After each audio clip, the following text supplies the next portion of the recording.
Assalamualaikum warahmatullahi wabarakatuh. Kami dari kelompok 10 yang beranggotakan Denisa Emilia Agustina, Setara Hikaru Hanifah Ardiani, Rosi Setiawan, Lufi Setianto, Husain Muklis Hizbullah, dan Ili Inayatu ingin mempresentasikan tentang keterampilan berbicara.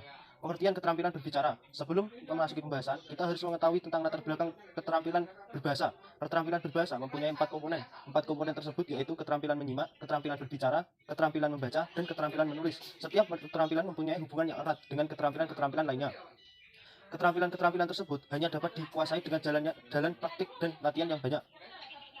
Selanjutnya, kita langsung ke pembahasan keterampilan berbicara adalah mempunyai kemampuan berbahasa dalam mengucapkan bunyi-bunyi artikulasi atau mengucapkan kata-kata untuk mengekspresikan, menyatakan, menyampaikan ide, pikiran, pendapat, gagasan, dan perasaan kepada orang lain sebagai mitra pembicara didasari oleh kepercayaan diri, jujur, benar, dan bertanggung jawab dengan menghilangkan masalah psikologis seperti malu, rendah diri, ketegangan, berat lidah, dan lain-lain. Dalam menyampaikan informasi secara lisan, seorang pembicara harus mampu menyampaikannya dengan baik dan benar agar informasi tersebut dapat diterima oleh pendengar. Untuk menjadi pembicara yang baik, pembicara harus mau menangkap informasi secara kritis dan efektif. Hal ini berkaitan dengan aktivitas menyimak. Apabila pembicara merupakan seorang penyimak yang baik, maka ia mampu menangkap informasi dengan baik. Pengertian menurut beberapa ahli. Menurut Iskandar Wasid, 2010, keterampilan berbicara adalah keterampilan memproduksi arus sistem bunyi artikulasi untuk menyampaikan kehendak, kebutuhan perasaan, dan keinginan kepada orang lain. Keterampilan ini juga didasari oleh kepercayaan diri untuk berbicara secara wajar, jujur, benar, dan bertanggung jawab, dengan menghilangkan masalah psikologis seperti malu, rendah diri, ketegangan, berat lidah, dan lain-lain. Menurut Herman, 2014, keterampilan berbicara adalah kemampuan mengungkapkan bunyi-bunyi artikulasi atau kata-kata untuk mengekspresikan pikiran berupa ide, pendapat, keinginan, atau perasaan kepada mitra pembicara. Yang selanjutnya ada tujuan keterampilan bicara. Adapun beberapa tujuan dari keterampilan berbicara yaitu, yang pertama, kemudahan berbicara. Peserta didik harus dilatih untuk mengembangkan keterampilan berbicara agar terlatih kepercayaan diri dalam pengucapannya. Yang kedua ada kejelasan, untuk melatih peserta didik agar dapat berbicara dengan artikulasi yang jelas dan tepat dalam pengucapan. Yang ketiga bertanggung jawab, latihan untuk peserta didik agar berbicara dengan baik dan dapat menempatkan pada situasi yang sesuai agar dapat bertanggung jawab. Yang empat, membentuk pendengar yang kritis, melatih peserta didik dalam menyimak lawan bicara dan mampu mengoreksi jika ada ucapan yang salah. Dan yang terakhir adalah membentuk kebiasaan, yaitu membiasakan peserta didik dalam mengucapkan kosakata atau kalimat sederhana secara baik, dan ini juga harus dibantu oleh lingkungan sekolah atau guru. Untuk selanjutnya yaitu jenis-jenis keterampilan berbicara. 1. Bercerita. Bercerita adalah menuturkan suatu cerita secara lisan, walaupun bahan cerita bisa berwujud karangan tertulis. 2. Debat. Debat berarti bertukar pikiran secara terbuka untuk membahas masalah yang masih merupakan pro dan kontra. 3. Diskusi. Diskusi diartikan sebagai pertemuan ilmiah untuk bertukar pikiran mengenai suatu masalah. 4. Wawancara. Wawancara merupakan kegiatan tanya jawab dengan seseorang yang diperlukan untuk dimintai keterangan atau pendapatnya mengenai suatu hal untuk dimuat dalam surat kabar. 5. Pidato dan ceramah. Pidato adalah sebuah kegiatan berbicara di depan umum atau berorasi untuk menyatakan pendapatnya atau memberikan gambaran tentang suatu hal. Sedangkan ceramah merupakan suatu kegiatan berbicara di depan umum dalam situasi tertentu untuk tujuan tertentu dan kepada pendengar tertentu. Dan 6. Percakapan. Percakapan adalah dialog antara dua orang atau lebih.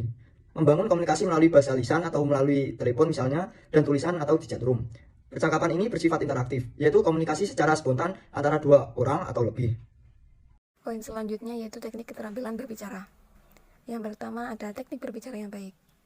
Teknik berbicara yang baik yakni berbicara ramah pada setiap orang. Perkataan atau artikulasi pun harus jelas agar tidak terjadi miscommunication. Kemudian teknik berbicara di depan umum.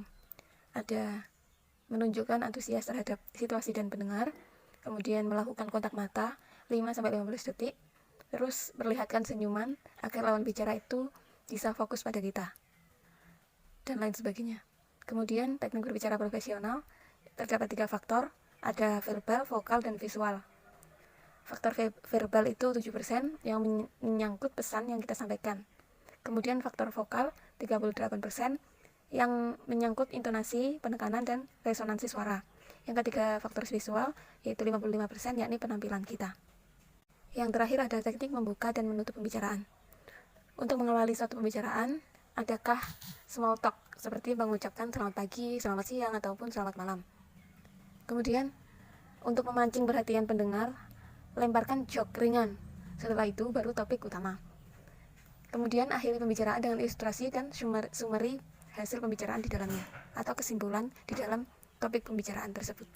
Poin selanjutnya yaitu fungsi penilaian keterampilan berbicara. Terdapat 2 faktor, yaitu ada faktor non-kebahasaan dan faktor kebahasaan. Faktor-faktor non-kebahasaan sebagai penilaian keterampilan berbicara seseorang antara lain sebagai berikut.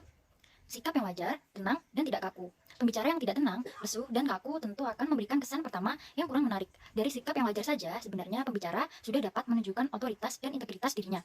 Tentu saja sikap ini sangat ditentukan oleh situasi, tempat, dan penguasaan materi. Pandangan harus diarahkan pada lawan bicara, supaya pendengar dan pembicara betul-betul dalam kegiatan berbicara. Maka pandangan pembicara harus sesuai. Pendengar yang hanya tertuju pada satu arah akan menyebabkan pendengar merasa kurang diperhatikan. Kesediaan menghargai pendapat orang lain dalam menyampaikan isi pembicaraan. Seorang pembicara hendaknya memiliki sikap terbuka dalam arti dapat menerima pendapat pihak lain, bersedia menerima kritik, bersedia mengubah pendapatnya jika ternyata memang keliru, gerak-gerik dan mimik yang tepat. Ketepatan ucapan. Seseorang pembicara harus membiasakan diri mengucapkan bunyi-bunyi bahasa secara tepat. Pengucapan bunyi-bunyi bahasa yang tidak tepat atau cacat akan menimbulkan kebosanan, kurang menyenangkan, kurang menarik, atau sedikitnya bisa mengalihkan perhatian pendengar. Pengucapan bunyi-bunyi bahasa dianggap cacat kalau menyimpang terlalu jauh dari ragam lisan biasa, sehingga terlalu menarik perhatian, mengganggu komunikasi, atau pemakaiannya dianggap aneh. Penempatan tekanan, nada, sendi, dan durasi yang sesuai. Kesesuaian tekanan, nada, sendi, dan durasi merupakan daya tarik tersendiri dalam berbicara. Bahkan kadang-kadang merupakan faktor penentu. Ketepatan masalah yang dibicarakan dan durasi yang lebih sesuai akan menjadi lebih menarik. Sebaliknya, jika penyampaiannya datar saja, hampir dapat dipastikan dapat menimbulkan kejenuhan dan keefektifan berbicara tentu berkurang. Pilihan kata. Pilihan kata hendaknya tepat, jelas, dan bervariasi. Jelas maksudnya mudah dimengerti oleh pendengar yang menjadi sasaran. Pendengar akan lebih terangsang dan akan lebih paham kalau kata-kata yang digunakan kata-kata yang sudah dikenal oleh pendengar. Pendengar akan lebih tertarik dan senang mendengarkan kalau pembicara berbicara dengan jelas dalam bahasa yang dikuasainya, dalam arti betul-betul menjadi miliknya, baik sebagai perorangan maupun sebagai pembicara. Selain itu, pilihan kata juga disesuaikan dengan pokok pembicaraan. Ketepatan sasaran pembicaraan. Hal ini menyangkut pemakaian kalimat pembicara yang menggunakan kalimat efektif akan memudahkan pendengar menangkap pembicaraannya.